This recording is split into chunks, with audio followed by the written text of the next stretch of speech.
¿Motivados? A ver, explícame, ¿qué sientes? ¿Qué te llevas de acá? ¿Cómo esto impacta en Me ti? está gustando mucho la parte de programación, o sea, ver cómo las podemos, se llama. Pues sí, por ejemplo, estamos ahorita analizando comentarios y podemos ver si el comentario es bueno o es malo, pero ahora sí, aunque sea como una mala vectorización, pues obtenemos resultados, un accuracy de 83, o sea, 85, que pues no es perfecto, pero creo que es muy bueno, o sea, son métricas muy buenas. Y O también sí, sea, de 85 o sea, de es 100 mensajes, como, 85 están bien categorizados. ajá, O sea, creo que es una muy buena métrica para una vectorización, pues muy simple, muy clara. Y también, no sé, como la parte filosófica. Mi novia estudia psicología, así que luego he como hablado con ella sobre como ciertas cosas que aprendo. Por ejemplo, me interesa mucho como la parte, cómo funciona el cerebro, o sea, cómo nosotros, la atención, la curiosidad, porque sí, no todos los animales pues, tienen atención o curiosidad, y es como, ¿y por qué no lo tienen? Y una parte que me dijo es, bueno, la curiosidad depende mucho de la atención. O sea, si no tienes atención, pues no vas a notar como ciertos detalles y no vas a como querer explorar. Así que es algo como, no sé si muy de humanos o muy de ciertas especies, o sea, es como lo que me gustaría saber, eso como, pues, si el lenguaje tiene, pues, un tipo de implicaciones. Y también ayer hablaba sobre lo que hablamos de los alemanes, o sea, de cómo ellos exploran el lenguaje y cómo ellos son tan expresivos, o sea, de que ellos todo lo dicen tan formales, así que no dejan nada al aire. Y yo le preguntaba que si eso los hará como más inteligentes. Y me dijo que ella no lo cree, o sea, ella cree que tal vez pierden mucho la parte de la abstracción, o sea, que puede tener como un japonés, o sea, de que mientras menos diga, o sea, más da a entender y eso les da como a cierto nivel como de abstracción de comunicación y fue como, bueno, me interesante, no lo había pensado. sí, ¿no? O sea, tu tesis deja a los japoneses como muy mal. No, no, no, no, no, no. Dice que si la estructura del lenguaje del alemán lo hace más inteligente, entonces los japoneses No, me refería a que son como, o sea, yo le preguntaba si los japoneses, los alemanes eran, podría, bueno, pudiese que fueran más inteligentes por decir todo, y ella me decía que no, o sea, que tal vez sea como al revés, o sea, que mientras menos diga, más abstracción tengas, y pues, no sé si más inteligentes o algo así, pero algo cambia. Todavía no entiendo bien qué cosa o cómo medirlo, pero ajá, algo es como. pues la intuición, ¿no? La intuición cambia. Sí, claro, hay tareas donde, o sea, no vamos a decir que no hay diferencias por el lenguaje, es decir, los alemanes tienen una forma de pensar y eso se puede ver representado en varias cosas de su cultura. Y los japoneses igual, ¿no? Japoneses que podrían ser como las dos antípodas, ¿no? Sí, sí, sí. Aunque por ejemplo con el náhuatl también tiene cosas muy interesantes, ¿no? Parecidas al japonés. Sí, sí, sí. Y gramáticas menos estructuradas, Menos ¿no? tiempo, yo creo también. ¿Cómo menos tiempo? Sí, creo que una amiga, familiar, un dialecto y sí, o sea, casi todo es como presente o pasado, o sea, no hay como tantas conjugaciones, o sea, Como japonés, no hay futuro, algo así. ¿no? No, no seas, no seas malo. No tienen conjugación en el futuro los japoneses, no conjugan. Eh, y claro, ¿no? Pues el futuro no existe, o sea, existe el presente, el pasado, pues podríamos ponerlo también en tela de juicio, podemos decir que existió, pero como el futuro no está dado, pues entonces no podemos hablar en futuro, ¿no? Lo que los japoneses hacen es hablar en presente para referirse al futuro, como nosotros, cuando decimos voy a ir al cine, voy a ir al cine, es como lo estoy diciendo en presente, voy a ir, y al cine, pues estoy refiriéndome a una acción que voy a realizar en el futuro, ¿no? Pero todavía no la realizo, no usamos tanto el futuro, no decimos iré al cine, ¿no? Dependiendo un poquito de la cultura, lo que sea, ¿no? ¿Sí? Por eso las culturas prehispánicas visualizaban el futuro, bueno, se visualizaba como de espaldas al futuro, porque A ver, intento poner la cámara aquí en el celular también para filmarlos y que los vean Y si nos ponen, que nos ponen con... Ajá, ajá, Con video, sí. que les pongan nombre y digan su nombre, por favor.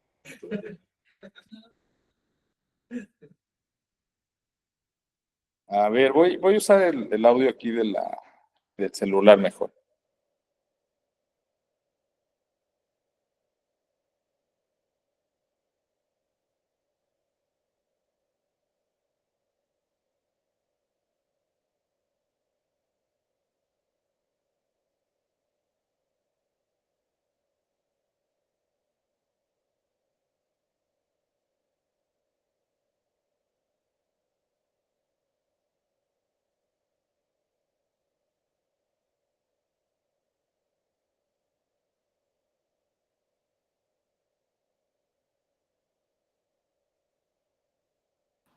A ver, ¿ahí me escuchan? Ahí en línea díganme, ¿cómo me escuchan mejor? ¿Así? Se escucha mejor. ¿Así se escucha mejor? Sí, un Va, poco. va. Y creo que los celulares son mucho mejor para el audio. Para poner gente, sí, también. Para vigilar y castigar. Justamente acabo de dar una plática acerca de... Ya ahí están, ¿no? Justamente la semana pasada di una plática sobre quién es dueño del celular de ustedes o ustedes del celular. Y es una plática un poco acerca de justamente qué tan dueños son ustedes de sus propios datos y qué tan dueños son ustedes de la cantidad de datos que el celular tiene de ustedes.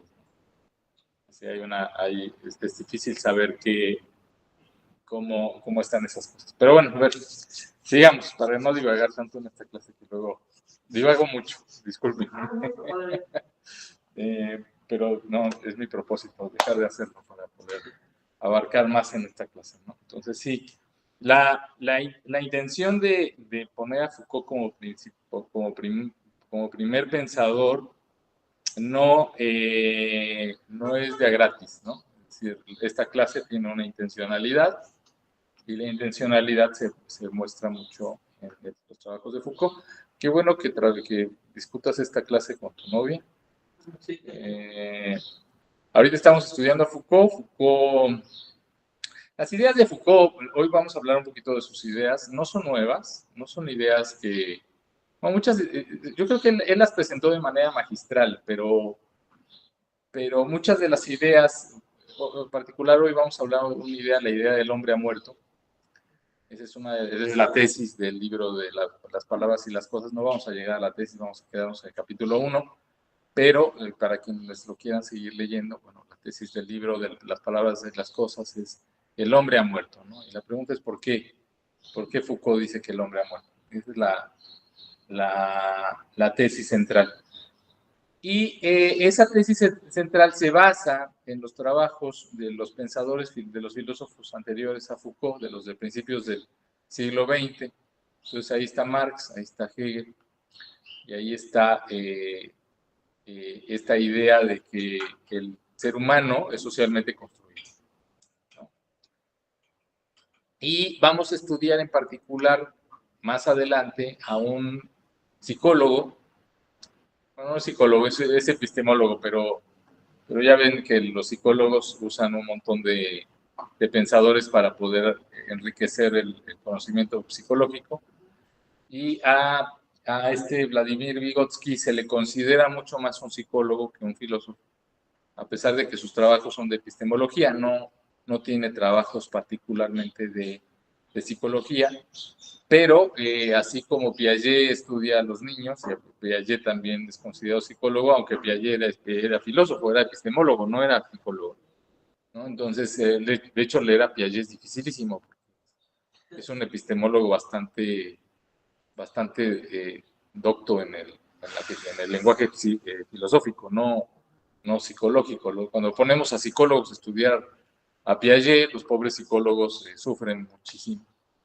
Y normalmente tienen que leer a personas que interpretan a Piaget, no a Piaget directamente, porque no se puede leer a Piaget si no se tiene una formación filosófica sólida. Entonces, lo mismo va a pasar con Vygotsky, no vamos a leer a Vygotsky de manera directa, vamos a leerlo a través de uno de sus intérpretes, a través de James Birch, que es uno de los grandes intérpretes de Vygotsky, aparte uno de los grandes ¿cómo se dice? Uno de los grandes divulgadores de las ideas de Vygotsky. Como les comenté un poquito al principio del curso, ¿no? Vygotsky, las ideas de Vygotsky se parecen un poquito. Bueno, la vida de Vygotsky es un poquito como la vida de Galois. La vida de Galois aquí en la facultad la tenemos como bien conocida, porque Galois murió muy joven. Pues Vygotsky un poquito también. Y después sus trabajos fueron dados a conocer por otros. Pues bueno, a ver, ¿alguien más? ¿Tú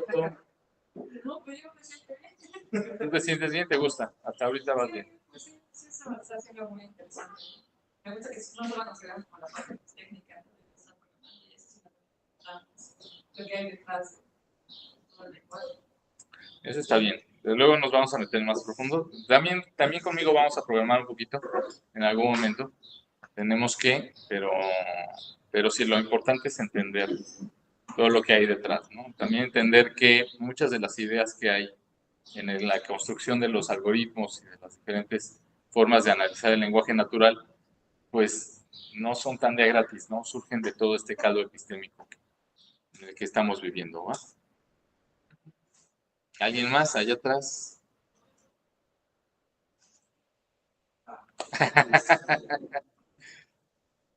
Pues me agrada el curso porque siento que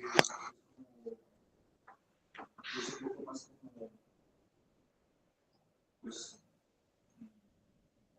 como hablar como de esos temas como más relacionados con la materia, no tanto como digamos como meter como definiciones de golpe, sino más como una motivación. Siento que esto ayuda bastante como a pues sí, ¿no? Como a querer como comprender más la parte de, pues, fuera como de las matemáticas y eso. Siento que igual ayuda bastante.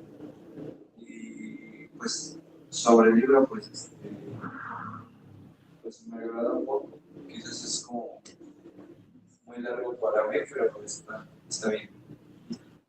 Sí, es un poquito largo, ¿no? Está pesado. Sí, cuando salió fue un exitazo de las palabras y las cosas. Estamos platicando un poquito de cómo se sienten en el curso y cómo van, como para que me dé, como para mi brújula, para ver cómo que les está gustando y qué no, y así, ¿no? Entonces, a ver ustedes dos. Pues, a mí me gusta mucho esta clase. Y los estoy filmando, por cierto. A mí me gusta mucho esta clase. Siento que es como un respiro de toda esta parte como matemática que hay en la facultad. Digo, a mí me gustan las clases que son como muy estrictas en el sentido de demostraciones y cosas así, pero esta clase se me hace muy amena y es como darle un enfoque totalmente distinto a la forma que usualmente solemos pensar, ¿no? Entonces siento que es como, me gusta mucho. Qué bueno que te gusta. Sí, sí, sí. ¿Sí? Por dos. ¿Tú, Baltasar? Pues es algo similar. Casi siempre me he enfocado en estudiar más inmerso a todo lo que sería como lenguaje matemático. Y ahorita encontrarme con todas estas posibilidades, y sobre todo que nunca me interesa mucho. Entonces, ahorita se me hace así como un mundo asomarme a algo que no tenía ni idea de lo que ocurría. Y eso aparte me ayuda mucho, ¿no? Porque es como es una especie de oasis en todo el trabajo Sí, ¿no? la ciencia. Hacer un poquito de filosofía siempre ayuda un montón de cosas. Y sobre todo que va inmerso ahí como implícito en cómo visualizan los más pensadores, cómo visualizan el mundo. Justo. Entonces eso es lo que me llama mucho la atención. Que la parte histórica la he dejado así como mucho de lado. Entonces, esto es parte de la historia y lo que es como algo que se va acumulando en el pensamiento, como si fuera como el cansancio, se acumula y llega el momento en que ya no tiene energía, de esa misma manera siento como que ese conocimiento de la historia se acumula y cómo lo expresan todas las personas que han tenido la posibilidad de acumular conocimiento y cómo nosotros lo interpretamos y lo visualizamos desde nuestro punto de vista particular. Mira, voy a agarrar tu comentario para comenzar la idea central de la clase de hoy. Creo, cuando uno hay una frase que dice, si quieres saber de agua, no le preguntes a un pez. Pues no le puedes preguntar a un pez sobre agua, porque pues como el pez vive dentro del agua, pues no hay forma de que conozca el agua. Así como los seres humanos tardamos mucho en darnos cuenta de que el aire existe, y que para nosotros esto era la nada, ¿no? Y pues cuando se empezaban a hacer los primeros experimentos estos en los que se ponían estas esferas de metal pegadas completamente selladas y a dos caballos para tratar de separar las dos esferas, después de que se les había hecho un vacío adentro, se les dice, el aire no solo el aire no solo existe, sino que es increíblemente fuerte, ¿no? Y es ahí cuando la humanidad dice, ah, mira el aire. Y de ahí sale toda una serie de ideas acerca de diferentes cosas con respecto a la realidad, en el momento en el que ponemos al aire como un elemento central dentro de la estructura de la realidad. Pero lo mismo pasa con nosotros. Nosotros, en este momento, Baltasar, muchos de ustedes lo mencionan y ponen al individuo como centro del discurso. Ustedes son, ¿no? Y ustedes hablan desde donde son. Y se construye todo este diálogo desde lo que uno es. Pero esto no siempre ha sido así. No siempre la humanidad y no siempre las personas tienen la idea del yo como centro a partir del cual se construye la realidad. Esto es algo muy moderno, eso es algo muy que surge a partir de Descartes, ¿no? Descartes pone esta frase importante, la de cogito ergo sum, la de pienso luego existo. Y Descartes con esto pone al ser humano en el centro de la discusión.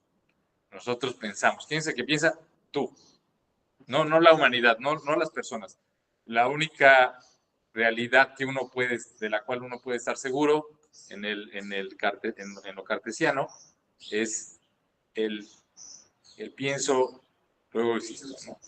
Entonces lo único que podemos estar seguros es que nosotros existimos. ¿Por qué? Porque nosotros pensamos. ¿Podemos saber si los demás existen? No. No podemos saber si los demás piensan o si son ilusiones o si son, no sé, como máquinas biológicas que van paseando por ahí. No sabemos si tienen conciencia. La única conciencia de la cual podemos estar nosotros seguros es de la propia. Entonces Descartes pone al ser humano y a la subjetividad como elemento a partir del cual se construye la realidad. Es el principio epistémico con el cual Descartes empieza todo este cuento. Pero él solo empieza esta historia, ¿no? Descartes, ¿qué año es? ¿Cuándo se creó la geometría analítica? Dijo, 1800 y cacho. No, es mucho antes.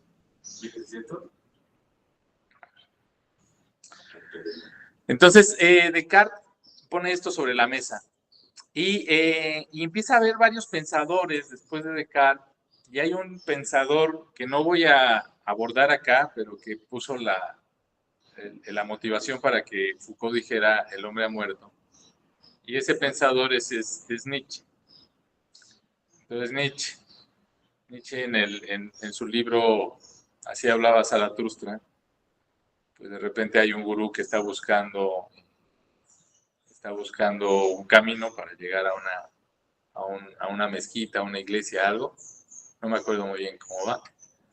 Pero Zaratustra cuando lo despide, cuando le dice, bueno, ve por tu camino, se queda pensando, pero es que este caminante no se da cuenta que Dios ha muerto. Y esta frase justamente la pone sobre la mesa porque por este hervidero psicológico, filosófico que está en esta época, ¿no? Los filósofos están poniendo una cierta distancia con Dios, porque ya no es necesario para poder generar las explicaciones que hay en todo este caldo de cultivo de la humanidad, ¿no? Entonces, se marca esta distancia con Dios y se genera esta frase famosa de Nietzsche de Dios ha muerto. Pero enseguida llega un revés, y el revés viene con Marx, después viene con Vygotsky, después viene con muchos, y Foucault lo plasma en el libro de las palabras y las cosas, y él dice, el hombre ha muerto. Y la pregunta es, ¿por qué? ¿Por qué? O sea, ¿en qué se basa esta idea de que el hombre ha muerto? ¿Por qué no nos quedamos con la parte cartesiana que dice, pienso, luego existo? Y ponemos al ser humano en la centralidad del universo. ¿Por qué llega Foucault y dice, no, el hombre ha muerto? A ver, ¿alguna idea? A ver, alguien levante la mano. ¿Alguien sabe por qué? Qué bueno, muy bien. Nadie sabe por qué. Les puedo decir cualquier cosa.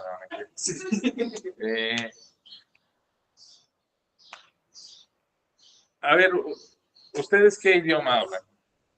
Hablan español todos, ¿no? Y el español que todos ustedes hablan, lo aprendieron, no lo inventaron ustedes. Es decir, ustedes no inventan el español. ¿Y en qué idioma piensan ustedes? En español, ¿no? Es decir, ustedes piensan en español. Piensan con las categorías del español.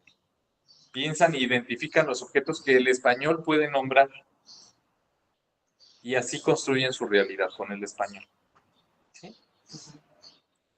Pero eso no tiene que ver nada con experiencia subjetiva, ¿no?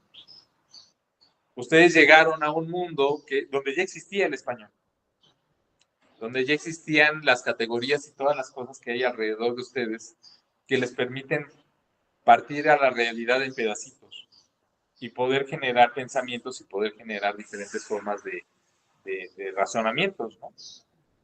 Entonces, eso no hace que el ser humano como que pierda centralidad.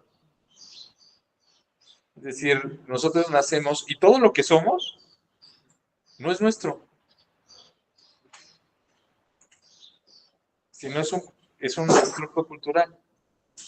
Todo con lo que pensamos, todo lo que usamos a nuestro alrededor, no sale de nuestra subjetividad, no sale de nosotros mismos, es construido por la cultura en la cual estamos metidos, ¿no?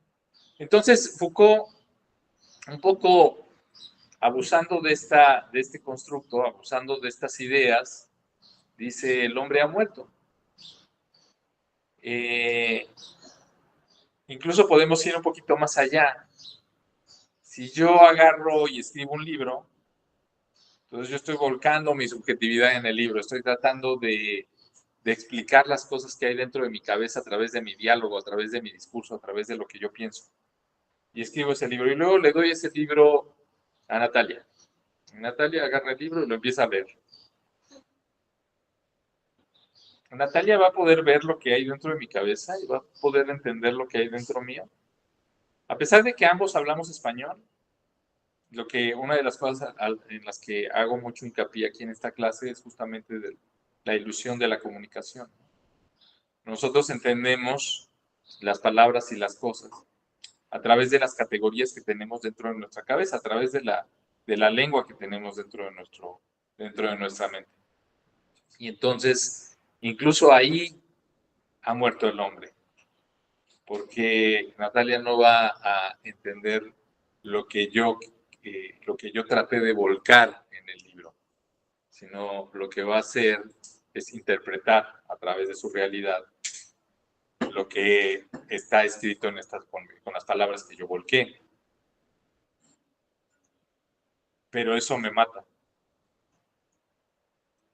porque no hay ninguna certeza de que lo que yo pensé a la hora de escribir ese libro se propague en las personas que lo leen, porque lo único que hay son interpretaciones de lo que las personas logran entender a la hora de leer. Entonces todo es interpretado, todo es construido a través de la interpretación de las cosas. Y toda la centralidad que nos dio Descartes, toda la centralidad que se trató de construir en la Ilustración, se pierde con estas otras ideas que surgen en el finales del siglo XIX, durante todo el siglo XX, y que todavía están presentes en la actualidad, de que como la realidad es interpretada y como nosotros somos seres culturales, entonces lo que existe es el sistema, ¿no? Aparece el pensamiento sistémico. Entonces, en este sistema nosotros estamos metidos, estamos encajados, estamos embebidos, y lo que realmente existe es la cultura. ¿Qué piensan al respecto? ¿Cómo les suena? Pues creo que es ¿cómo se llama? La propuesta o la tesis del capítulo 1, ¿no? De las vecinas, o sea, de lo invisible e invisible, cómo hacer pues, el juego con el espejo, ¿no? Las cosas. O sea, A ver, ahí en línea, ¿alguien quiere comentar algo antes de que sigamos?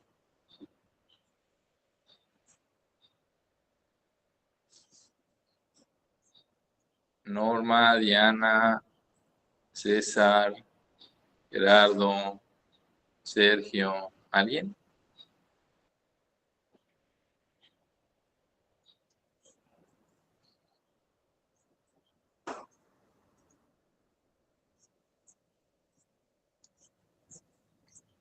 No sé, no sé. A veces tengo miedo de que las personas que están online dejen la cámara prendida y se vayan a desayunar, ¿no?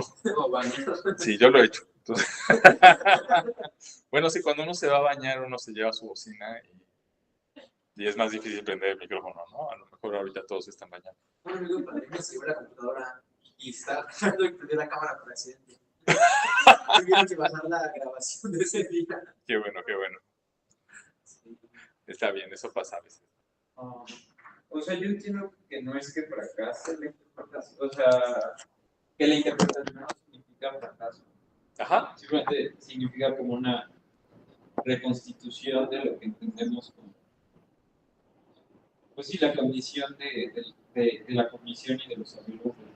O sea, es que pienso que quizá se pensaba el sujeto como el sujeto y precisamente en lo personal, yo, en lo individual, el hombre y como yo, como el centro de las cosas, ¿no? Que a través de mi razón, pues comprendo el mundo, pero no sé, o sea, siento que si al final vivimos en esta como base o en esta retícula de interpretaciones, pues más bien el hombre se muestra como un nodo más de la, pues como de la conexión cultural, no sé si me explico, porque pues al final, pues sí podrá ser interpretable, pero pues no es un absoluto, ¿no? No quiere decir que interpretable sea no entender, porque al final, pues ¿dónde queda la cultura, el amor, la ciencia? Al final todo eso parte pues, de un conocimiento compartido que si bien no podemos transmitir exactamente, pues por lo menos para mí yo considero que es altamente, o que pues que es eficiente, ¿no? O sea, se puede eficientar, ¿no? O sea,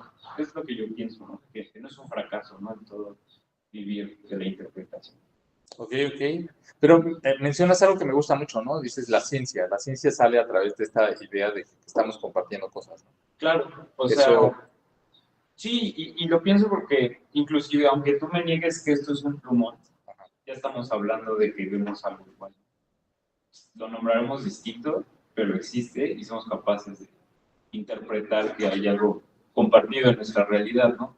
Entonces, pues yo creo que la ciencia parte de eso, ¿no? O sea, quizá al momento de que nosotros estamos estudiando algo, no sé, pienso en la astrología, Y en la astrofísica, no lo sé, digo, independientemente de la interpretación que nosotros le queramos dar a lo que observamos, estamos hablando de que pues sí hay algo compartido y sí hay algo en lo que nosotros podemos anclar nuestra realidad. El problema, yo creo, es ver con qué herramientas y bajo qué paradigmas nos rige la interpretación del sujeto, ¿no? O sea, creo que eso es lo interesante, ¿no? O sea, ¿por qué surgen estas interpretaciones y qué es lo que nos lleva pues, a tener estos problemas, ¿no?, de comunicación? Pero no siento que sea un fracaso, solo siento que, pues, no sé, tiene otras cosas. Pero yo voy a saberlo. Sí, la parte de la interpretación sí. Pero a ver, quiero señalar algo, a ver si estás de acuerdo. Yo creo que ahorita cuando escucho el discurso que estás verbalizando, este discurso sigue poniendo al individuo como centro del discurso. Es decir, en el momento en el que dices, bueno, es que este plumón existe, ¿no? Y lo estamos percibiendo los dos, ¿sí? Ahí hay como varias supuestos. El supuesto de que la comunicación sí se está llevando a cabo, ¿no? El supuesto de que los dos estamos viendo el mismo plumón. Hay varios supuestos ahí metidos que ponen de manifiesto la realidad, esta realidad objetiva que estoy tratando de volverla subjetiva dentro de ustedes. A veces lo logro y a veces no. Y la estás poniendo como el centro, ¿no? Sí, ahí está. Claro, el ejemplo del plumón creo que es un ejemplo muy difícil de combatir, porque pues, es un plumón y me lo estás mostrando. Y el plumón tiene asociado un montón de experiencias que están relacionadas con los sentidos directamente.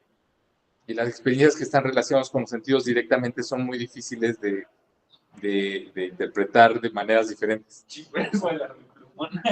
Pero si agarras un concepto más complejo, Sí, claro. como democracia, libertad, como Gaza, como Israel, pues vamos a ver que las cosas se complican un montón, ¿no? Y lo podemos ver, algo que me gustaría mucho que hiciéramos, donde vamos a tratar de aterrizar un poco esta clase, por este ejercicio, con ejercicios muy similares en varias universidades privadas. El semestre pasado se despidió a muchos profesores. Entonces, Pero como es pública, no me aprendes. como si estoy bien parado, aquí no me pueden echar, pero el hecho de poder hacer el análisis de cómo son las palabras, por ejemplo, la palabra Gaza, ¿qué pasa con la palabra Gaza en los diferentes idiomas y en los diferentes medios de comunicación? Nos muestra cómo se piensa en las diferentes culturas y en los diferentes grupos étnicos. Entonces eso yo creo que es algo muy valioso de lo que podemos hacer con todo lo que estamos haciendo aquí en esta clase. Podemos hacer análisis puntuales, podemos hacer análisis semánticos, de cómo las palabras se relacionan y cómo eso genera formas de pensar diferentes. No sé si Fabián les comentó, creo que sí les comentó, ¿no?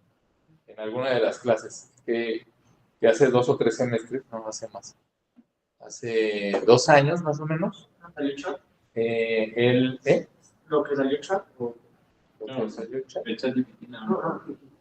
No, Fabián, de trabajo final en esta clase, una cosa muy parecida a esta, hizo un análisis del manifiesto comunista, ¿no? Entonces agarró el manifiesto comunista y se puso a ver cuáles eran las 9 palabras que rodeaban al manifiesto comunista en español, en alemán, en ruso, en diferentes idiomas, para ver si se podía explicar por qué hay países donde sí se acepta y hay países donde no.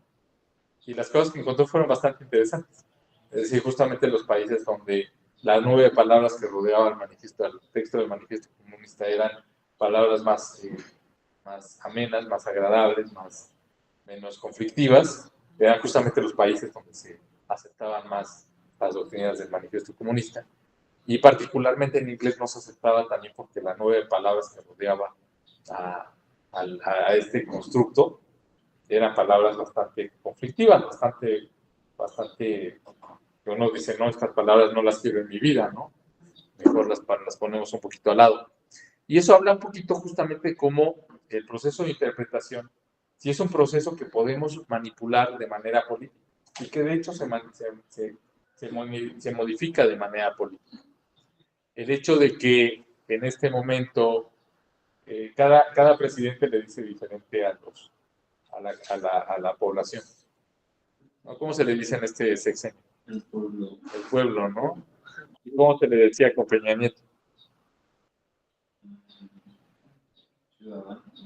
Ciudadanos era con Calderón, Sí, ¿no? no sé, está muy joven. Se les decía gobernados, ¿no? Ah, los gobernadores. Los gobernados. A lo largo de la historia, cada gobierno censura, modifica, cambia o incluye nuevas palabras y trata de tejer las palabras dentro de la estructura social. Y esto se usa como herramienta de poder, ¿no? Entonces, entender cómo se hacen estas elecciones, cómo podemos trabajar con este tipo de cosas, es justamente lo que va a hacer que los procesos de atención de las personas se orienten hacia donde nosotros queremos. Es decir, podemos tener una intencionalidad y eso mismo podemos hacer nosotros con nosotros mismos en nuestro día a día. ¿Por qué pensamos las cosas que pensamos cuando nos levantamos en la mañana? Pues por nuestra estructura lingüística. ¿Por qué pensamos las cosas que pensamos cuando vamos en el transporte hacia aquí, hacia la escuela? Por nuestra estructura de pensamiento, por cómo tenemos tejidas las ideas dentro de nuestras cabezas. Entonces también este proceso de entender el lenguaje y de entender cómo se relacionan los signos y las palabras y las formas en las que pensamos, también nos ayudan a entendernos a nosotros. Ahí ya tienes tema para hablar. Sí. Entonces, por ejemplo,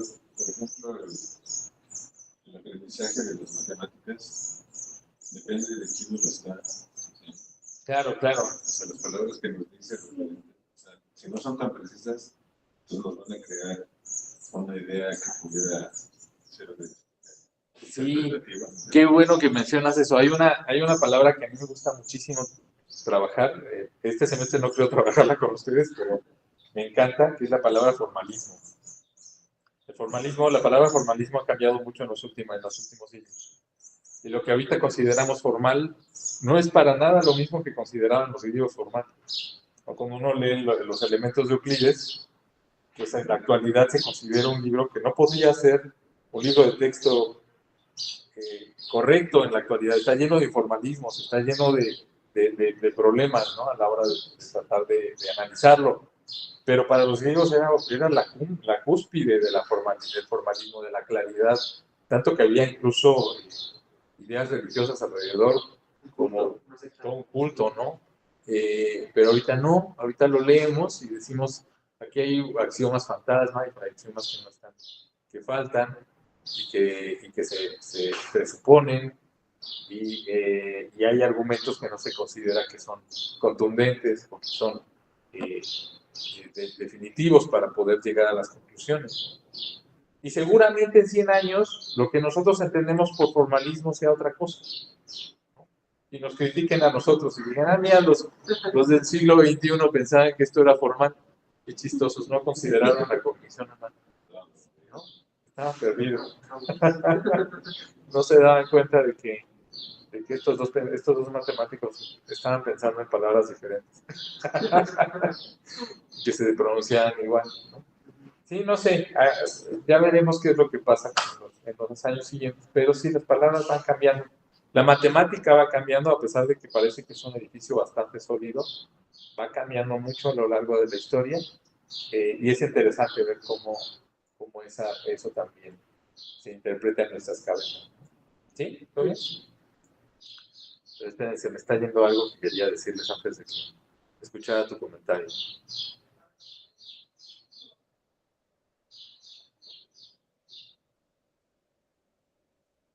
No, ya se me olvidó.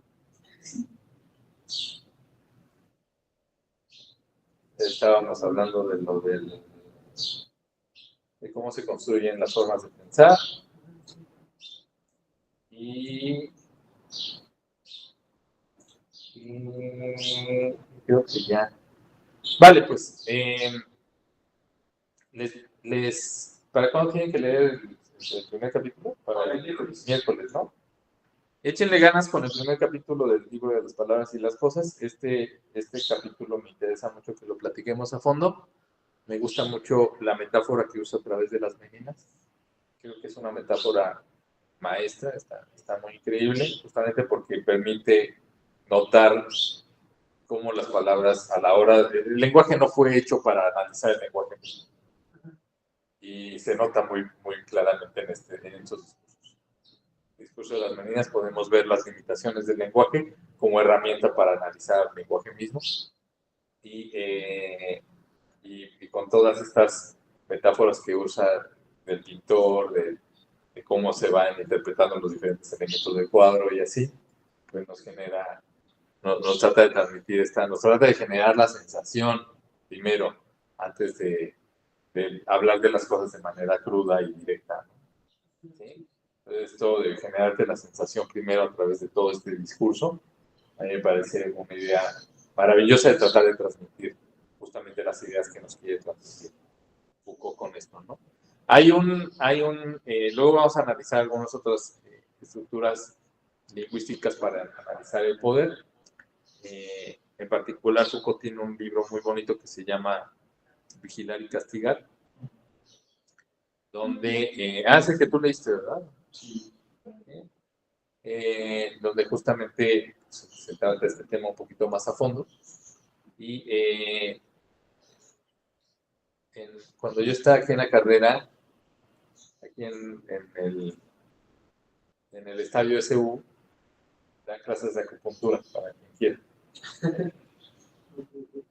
Y cuando estaba estudiando acupuntura, a mí me sorprendió mucho que nos contaron que en la dinastía de Mao se prohibieron ciertos puntos de acupuntura.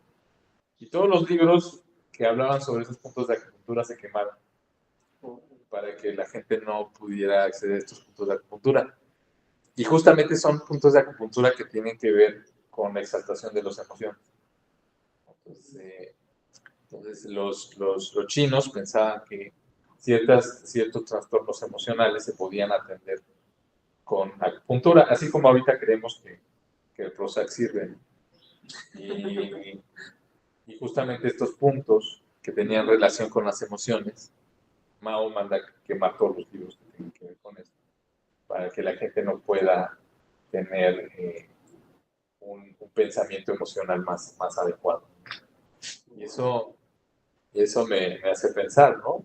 Bueno, si lo hacen con la medicina, justamente en el libro de Vigilar y Castigar, me gusta mucho porque hay un libro que se llama el DSM-5, que es el libro de los trastornos mentales, y que cada cierto tiempo lo renuevan, creo que lo acaban de renovar hace poquito, y que está muy bien documentado toda la serie de abusos, toda la serie de discriminaciones que se han realizado en las últimas décadas, justamente por el libro. No había notado de que, por ejemplo, el DN5 no está enfocado en que tú te sientas bien o feliz, sino está enfocado a que tú trabajes, que tú puedas como hacer tu vida. No es como que, por ejemplo, los medicamentos para el Prozac o la depresión, no es para como que otra vez, seas feliz, sino para que puedas hacer tu trabajo. Un enfoque muy raro. Ese enfoque yo siento que es culpa de Freud. Freud decía que todos somos neuróticos. No hay forma de dejar de ser neurótico. Lo único que podemos lograr es ser neuróticos funcionales, que era la idea del psicoanálisis de principios de siglo. Y esa historia la venimos arrastrando. No hay forma de ser no se persigue la felicidad. Se persigue el ser un neurótico funcional. Sí. Pero bueno. Los anormales. No. El libro de los anormales de Foucault habla de eso. O sea, sobre cómo clasificas, extraes y organizas a personas que se salen justamente de lo que consideraríamos cómo va cambiando. Eso también. Y tiene mucho que ver con vigilar que está. Vale, pues ya van viendo para dónde vamos. Vale, pues espero que les esté gustando. Nos vemos el miércoles. Terminen su lectura y pronto vamos a empezar a hacer, bueno, ya vieron, con Fabián están analizando estructura de, ¿cómo? Regex. Regular expression. Están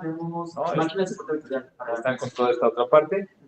Y vamos a empezar a hacer un poquito de web scraping, que es como pues, de dónde vamos a obtener todos los datos que necesitamos para analizar la cultura, y es justamente descrapear lo que pasa en el mundo, ¿no? Entonces seguramente aquí en esta clase también vamos a empezar a hacer algo de scrapping para ir viendo qué se puede hacer. Vale, pues pásenla bien allá en línea, nos estamos viendo y no sean gachos, participen más, se cuidan. Gracias. Teoría de la textualidad, eso también está muy bueno. Sí, o sea, ese 3